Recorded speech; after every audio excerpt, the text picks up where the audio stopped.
amados, tudo bem? Amados, eu estava refletindo aqui em Romanos, capítulo 9, uma palavrinha que fala muito a respeito daqueles que são eleitos, né? Nós já abordamos isso em outro instante, aqueles que são eleitos, aqueles que são escolhidos por Deus. Já conversamos sobre isso, sobre o vaso de honra e vaso para desonra, e nós vimos claramente que não há nenhuma justiça em Deus, né? Que é o justo contra o justo. Então, o que fica claro aqui também é uma necessidade de uma reflexão ainda, na mesma linha de raciocínio. Diz assim, no capítulo 9, versículo 6 em diante, diz assim: e não pensemos que a palavra de Deus haja falhado, porque nem todos os de Israel são de fato israelitas. Nem por serem descendentes de Abraão são todos seus filhos. Vocês se lembram daquela passagem em que os judeus disseram: olha, nós somos filhos de Abraão. Aí Jesus disse: vocês são filhos de Abraão? Por que vocês não realizam as obras de Abraão? As obras da fé, as obras da obediência, do ouvir, né?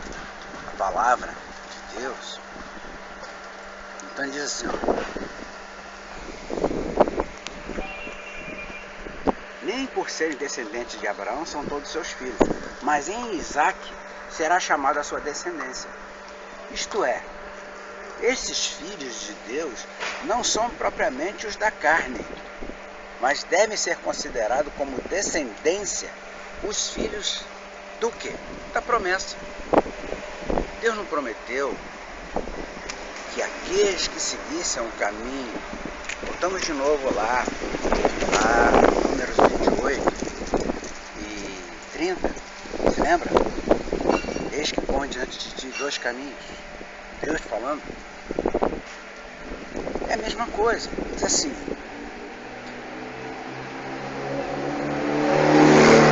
mas deve ser considerado como descendência os filhos da promessa.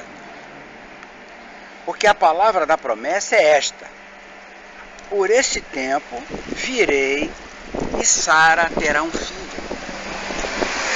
Deus está falando de um filho que Sara teria, se ela era mãe de muitas gerações. Está falando do filho dele. E não ela somente, mas também Rebeca, ao conceber de um só, Isaac, nosso pai. Aí ele volta agora a falar de novo da descendência, para que eles entendessem do que eles estavam dizendo. Olha, a promessa está vindo lá desde antes.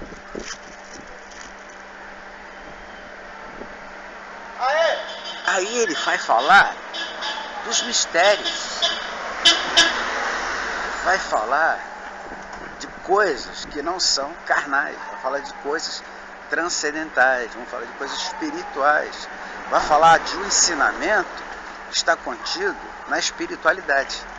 Moça, diz assim: a Isabel me ligou agora.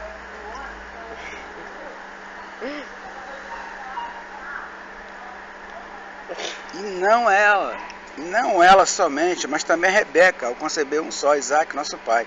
E ainda não eram gêmeos nascidos, nem tinham praticado o bem ou o mal, para que o propósito de Deus quanto à eleição, nós já vimos a questão da eleição, está lembrado? Estão eleitos todos aqueles que se contemplam como tal, que querem obedecer, que querem ouvir, que amam, que temem a Deus. Quanto à eleição, prevalecesse não por obras, mas por aquele que chama. Quer dizer isso?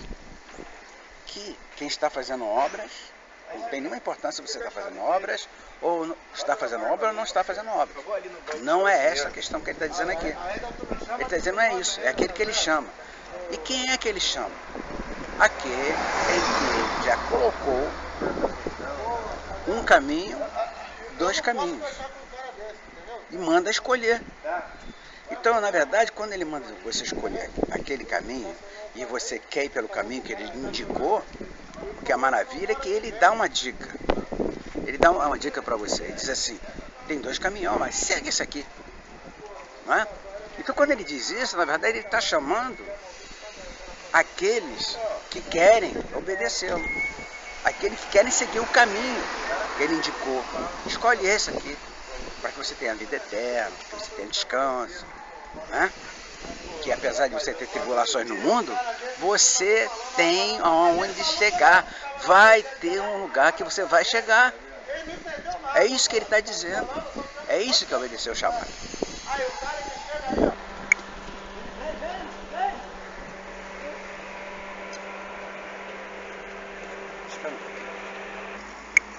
Aí continua dizendo assim: e ainda não eram os gêmeos nascidos, nem tinham praticado o bem ou o mal, para que o propósito de Deus quanto à eleição prevalecesse.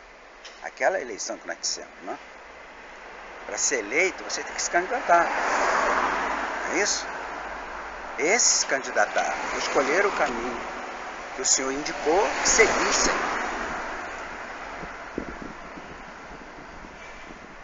Para que o propósito de Deus quanto à eleição prevalecesse, não por obras, mas por aquele que chama.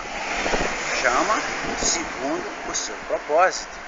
Chama de acordo com o que ele especificou, com o que ele estabeleceu como leis. As visíveis e as invisíveis. As perceptíveis e as espirituais, que são imperceptíveis. Diz assim: já fora dito a ela, a Rebeca, o mais velho será servo do mais moço, como está escrito: amei Jacó, porém me aborreci de Esaú.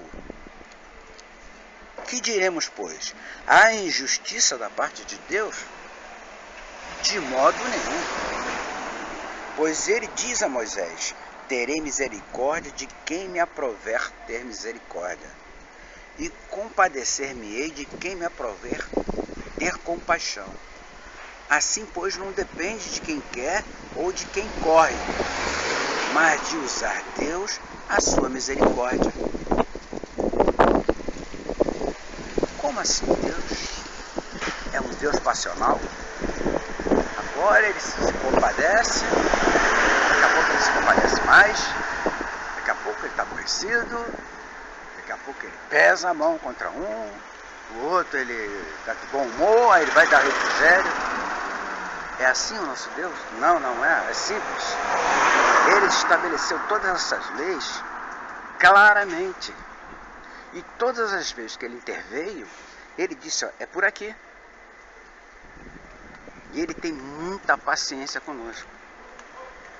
Fica bem claro aqui, porque isso tudo subentende que você precisa conhecer o caráter de Deus. Se ele é bom, como é que ele faria essa distinção? Como é que ele prepararia alguns para o inferno e outros para o céu? Ele diz assim: terei misericórdia de quem eu tiver compaixão, porque ele vai ter compaixão daquele que quer compaixão, aquele que grita, clama e sabe que só ele responde, só ele pode mudar o estado de coisas, por mais absurdo que seja. Para nós que cremos, sabemos que o profeta gritou: cessa de andar, sol, para, sol. E o sol parou. E esse dia está marcado no espaço-tempo. A NASA já detectou esse dia e meio faltante. Então, o que você está fazendo comigo nesse momento é dividir um pão que não é qualquer pão.